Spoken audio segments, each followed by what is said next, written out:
What difference has the insulation made to your home?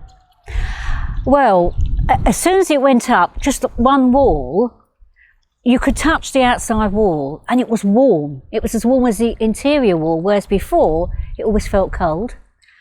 And then as it gradually went round the house, I mean, our bedroom wall, I was never sure, is it damp or is it just cold?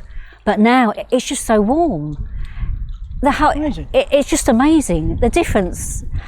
Soundproofing, I mean, it's not noisy here anyway, but it's even quieter now.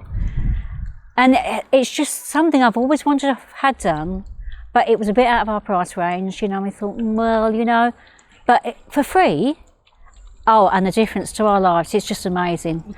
It's so warm in there sometimes, you know. It went up 5 degrees. I'm putting on a t-shirt, it's just fabulous, absolutely. As I say, if anybody wants it done, get it done. Yeah, yeah.